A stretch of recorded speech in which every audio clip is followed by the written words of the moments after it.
Welcome to the last installment of Lesson 8.3. Today we're going to finish up looking at geometric sequences and series. Just like with the arithmetic, we can find the sum for some geometric series, and that's what we're going to talk about today. The sum for a finite geometric series is given below. So again, you have to have a finite geometric sequence to apply. And in doing so, notice that the sum of n terms is a sub 1, so the first term, times the quantity 1 minus r to the n divided by 1 minus r. Again, being mindful about n is the number of terms. And just like before, we want to do the max minus the min plus 1. Okay, a sub 1 is the first term in the series. And then, of course, r is the common ratio.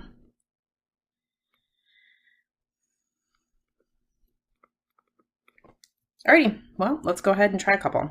So find the sum looking at example A. Well, notice that we've got a geometric explicit formula here, so we're good to go. Okay, let's first find n, so the max minus the min plus 1, and again, that gives us 10. You can look at the upper limit of summation, but that only works if you begin at 1, so just be mindful of that. The next piece is to obviously note r, which of course is negative 1/3. And then the first term here is 5. Okay, and then just putting that all together in our formula.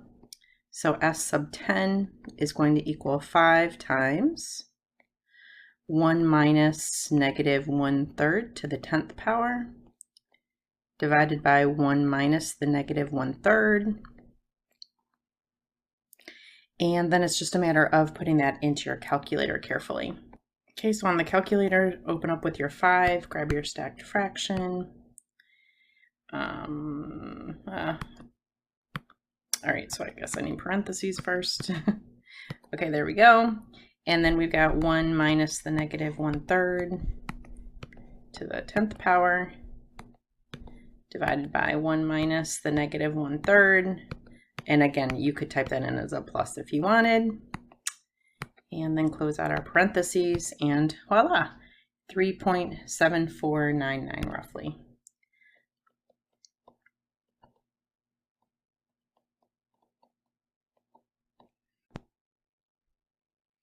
Okay, looking at example B, notice that we need to go ahead and figure out how many terms we have for starters. So we do the max minus the min plus 1, and we've got 16 terms. Notice the first term here, we're not starting with term number 1, we're starting with term number 0. Therefore, to find a sub 0, we're going to do 2 times 4/3 to the 0 power, which of course is 1, and so that gives us the first term, which is term number 0, to be 2. Okay, putting that into my summation formula here, we would have S sub 16 is equal to 2 times 1 minus 4/3 to the 16 power divided by 1 minus 4/3. Okay, and then flipping over to my calculator. Okay, beginning with the 2 and then my parentheses, alpha y equals, get my stacked fraction.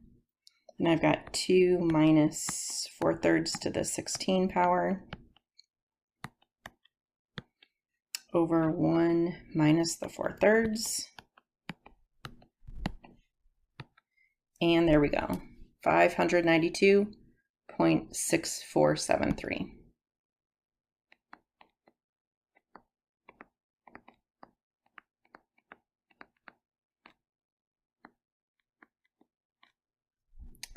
Looking at example C, we have example C on here because students tend to struggle with what the R value is on this one. Well, figuring out the number of terms here, we're going to do the max minus the min plus 1, so we have 7 terms. Again, notice the first term, we're starting with position 0 here. And so the notation here is that the negative is not part of the base. So be mindful of that. So this is negative 1/5. Okay, so just kind of coming back here to the original notation here, this is not the same thing as parentheses around the -5. So be mindful of that. The grouping symbols matter. And so here the R value is 5. It is not -5. So please be very careful about that. Okay, putting that into our formula. So we would have S sub 7 is equal to negative 1/5 times 1 minus 5 to the 7th power over 1 minus 5. And I'm not going to show you this one on the calculator. I've done it a couple times. And this becomes negative 3,906.2.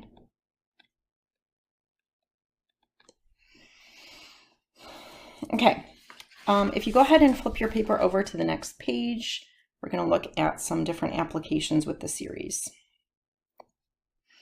Looking to example 2, we are now being asked to use summation notation to express the sum.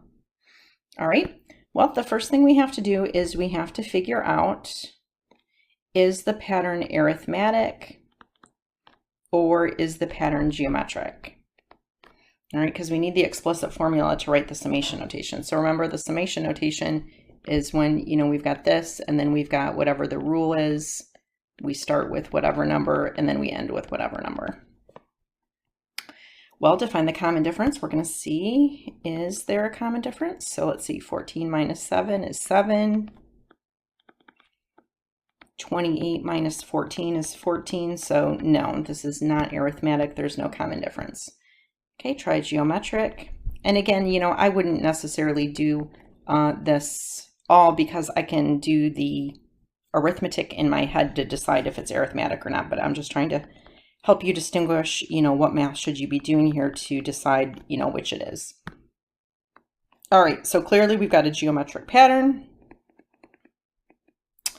All right, so that means that our formula here is going to be the first term, which is 7 times 2 to the n minus 1. All right, now to write this out in its summation notation, we start when n equals 1 because we can assume that this is the first term. But now we have a little bit of an issue. We know that the last term's value is 896, but what is the term's number? Well, we have no idea. However, we do have the explicit formula, so we can solve that equation for n, and I'm going to do that next. Okay, so let me go ahead and finish writing out my summation notation. So I've got 7 times 2 to the n minus 1. Okay, so now what's going to happen is I have to figure out what is the term's position when the term's value is 896. Well, we just have to solve the exponential equation here. Divide both sides out by the 7, so then we get 2 to the n minus 1 is equal to 128. And recall, how do you solve an exponential? Well, we solve exponentials either using one-to-one properties or rewriting into its inverse, which is a logarithm. So log base 2 of 128 is equal to n minus 1. And then n is equal to log base 2 of 128 plus 1. And then we can figure out what that quantity is. Okay, so remember your change of base formula is log 128 over log 2. And then add the 1 to that. And voila, we get 8. So n equals 8 in this case. And so that then gives us the upper limit here of summation. And this is going to be the work that you have to do for these. You're going to have to figure out the last term, you know, what is that position number for the last term. So you're either going to have to log revise into its log equivalent to solve for the variable in the exponent position, or use one-to-one properties. Let's go ahead and look at example B. All right, so again, first is to decide if you have an arithmetic or a geometric, arithmetic or geometric.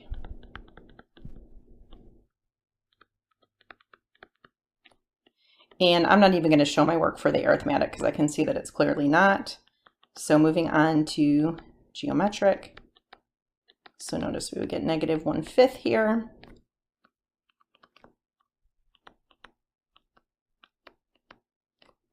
And so that's going to be 3/5 times -1/3.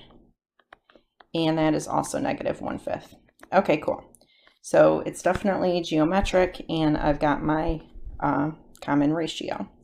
So again, we know that here is the first term, second, third, and so on, but we have no idea what this last term number is. We know the term's value, but we don't know the position number, so we're going to have to figure that out. Okay, well, I'm going to go ahead and do that next. So now I can see that a sub n, so -3/625, is going to equal the first term, 15, times -1/5 to the n-1. Okay, so now I'm going to multiply by 1/15 on both sides. And then when you reduce on that, you're going to get -1/3125. And that equals -1/5 to the n-1. Okay, now this one is different. I am not going to log this because I can see with my eyes you can't log a negative number. You can't log a negative number, and you can't log 0. So logs don't work here. However, note that 3125 is a power of base 5, and 3125 is 5 to the 5th power. So the left side then I could revise as -1/5 to the 5th, and then the right side is, itself, -1/5 to the n-1. Well, remember your one-to-one properties. If the bases are the same, that means the exponents are equal, and we have n equals 6. Okay, well, now I have everything I need to go ahead and finish this off. So the summation notation here is I'm going to start with the first term, and I'm ending with the 6th term. And then my formula was 15 parentheses, -1/5 to the n-1. All right, down here at the bottom, I've got one more example C. I'm not going to write this out for you, but I am just going to tell you what the final answer here is for this one. And then you can go back and use this as a practice problem. Well, our summation notation would be on the order of 1 to 10. And then it would be 2 times 3 to the n-1. The last piece here is to find the sum for infinite geometric series when possible. So go ahead and flip your paper over, and this is our last set of formulas here. Some geometric series, infinite geometric series, have sums, and the sums occur when the absolute value of r is less than 1. And so let's just look at this little diagram that I've already made. So recall that a geometric series is an exponential function. It exhibits an exponential pattern, and exponentials are either growth or decay. So notice that if we have a growth, the right-handed side here is forever increasing, and so there is not going to be a sum because the function is just forever getting larger and larger. However, consider when you have a decay. Recall that on a decay, the graph approaches that horizontal asymptote, whatever that is. And in those cases, the sum exists. So that's why you have to check and see if the absolute value of r is less than 1 or not. If the absolute value of r is less than 1, it's exhibiting an exponential decay pattern. Okay, and then a sum does indeed exist. To find the sum, you simply take the first term and divide by 1 minus r. It is said that when a sum exists, the series converges. When no sum exists, the series diverges. Well, let's come down and look at a couple examples. Example 3a, find the sum. Well, you always have to check r. Okay, so the absolute value of 0.2, is that less than 1? Yes, it is, so that means a sum exists. Okay, so the first term here is 4, and then 1 minus 0.2. Well, 1 minus 0.2 is 0.8. And 4 divided by 0.8 is 5. So this series converges at 5. It's really that easy. Everybody likes these. Looking at example B, this one's a little harder because we don't know the r value, but they've already told us that this is a geometric series. So firstly, we need to find r. Okay, that was easy. And now we need to check it. And of course, that is less than 1, so there is a sum. Okay, so the sum is going to be the first term, which is -6, divided by 1 minus the -5 sixths, which is 5 sixths. And so 6 sixths, that's going to be 11 sixths. So then we get -6 times 6 elevenths. And so this series converges at -36 elevenths. And voila! That concludes the lesson for 8.3 day 2. Please be sure to refer to Canvas for your practice problems. Make sure to get your homework submitted and let me know if you have any questions.